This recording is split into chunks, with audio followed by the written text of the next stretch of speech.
Hey guys, welcome back to NYC Uncensored. So you're listening to Sophia. Before I get into the question, I just want to acknowledge that today is International LGBTQIA plus Pride Day. So I just want to acknowledge those in the community and also those who are allies. Today's a very special day, and because of that, I'm going to be answering a question based on LGBTQIA community, and that is, how do I tell my parents I am bi? So first off, thank you for this question. I think it's such an important question to address. So let's get into it.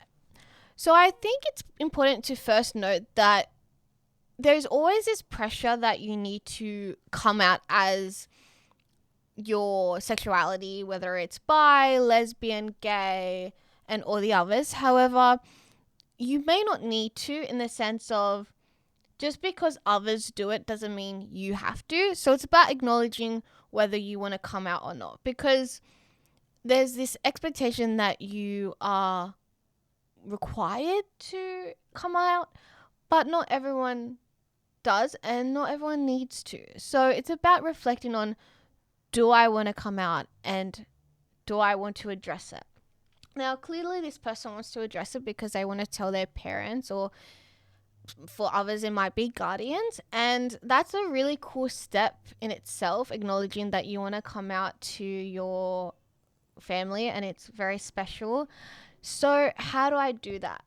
So I think the first thing, it is important to research about your sexuality. So for this instance, we are talking about bisexuality. So I suggest watching shows, movies, podcasts about the sexuality and about talking about it, because the more you know and the more knowledge you have, the more you can share it with your family and you can spread awareness about your sexuality and educate them, because a lot of people may not know what bi even means. So starting off by understanding yourself, bisexuality, what that means, like as the definition, but also what it means to you, is so important.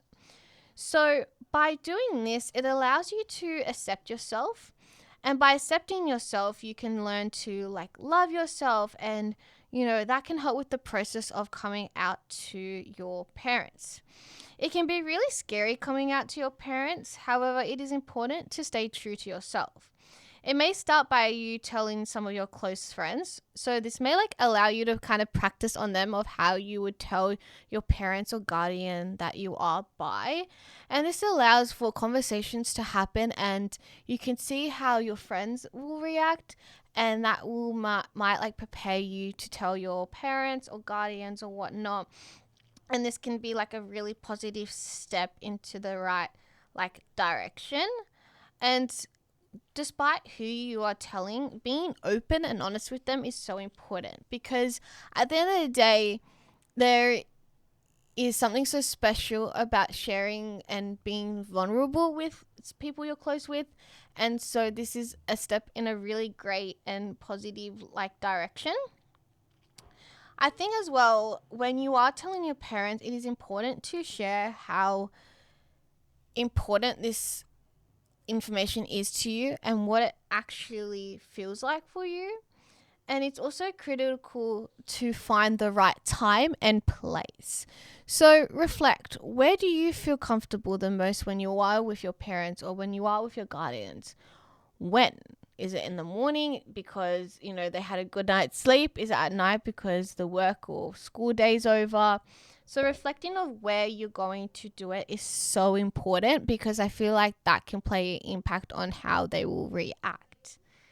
So once a place is decided, picking out how to bring it up is important. So for example, you can literally just start off by saying, guys, there's something that I've been wanting to tell you, and it is that I'm bi, and start the conversation that way.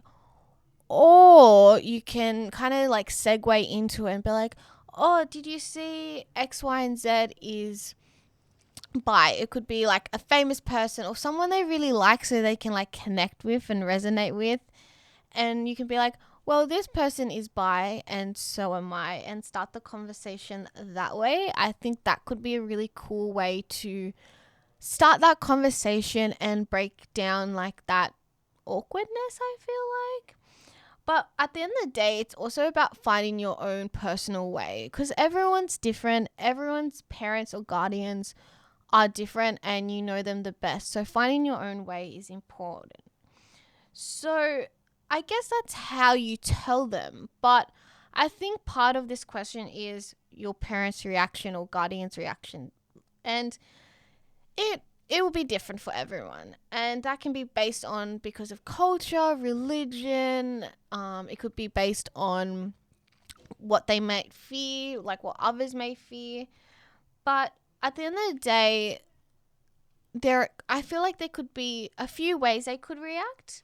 So the first way, you might be really surprised, and for them, because it's 2023, they may be like, you know what, like, thank you for telling me, and they accept you, and they are glad that you were open and honest with them, and they are encouraging this conversation and allowing you to tell them about your interests and things like that when it comes to your sexuality.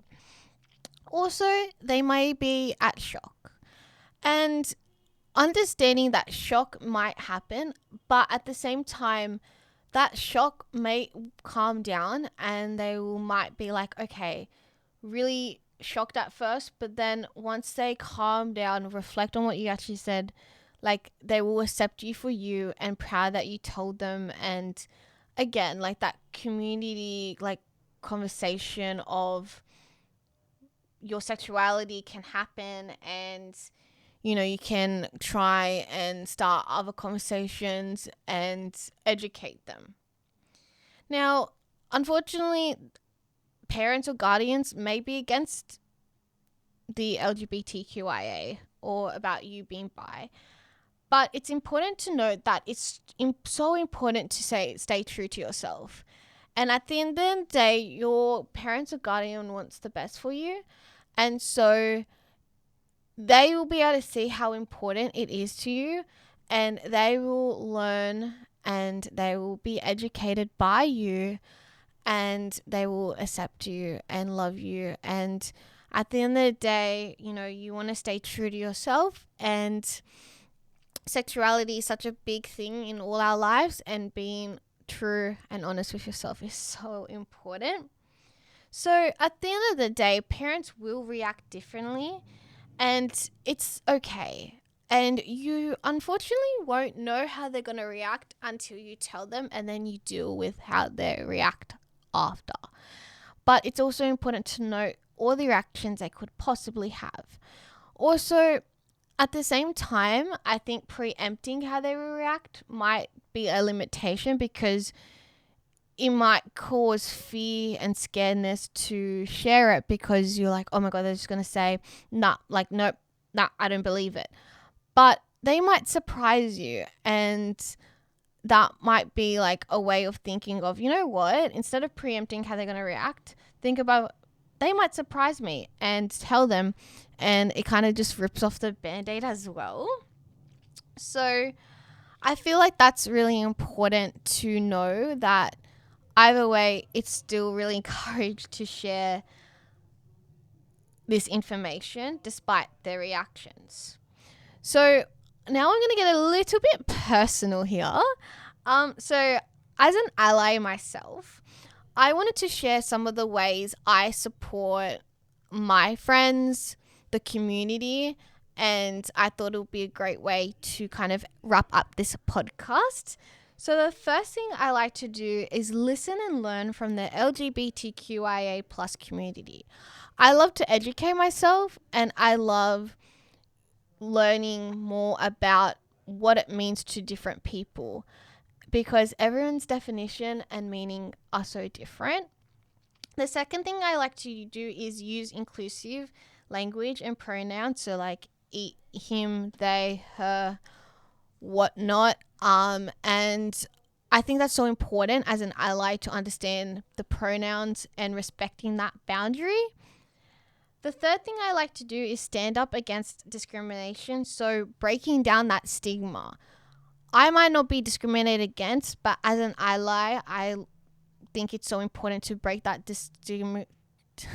that discrimination against LGBTQIA+, whether that's by talking, completing podcasts like these. I think it's so important. And the last thing I like to do is learn the services out there, so that way I can support you guys who are listening to this podcast, but also my own friends and just like the people around me, because it's so important to have useful information about LGBTQIA+, and all the services that are out there are amazing. So now that we're coming to the end of the podcast, I just want to say thank you so much for listening. I had so much fun talking about this topic. As usual, if you have any more questions, please send them through. As you know, it's anonymous, so it's all confidential, and I can't wait to break down more of a taboo, stigmatized, and topics that aren't really talked about. So thank you guys for listening. Bye.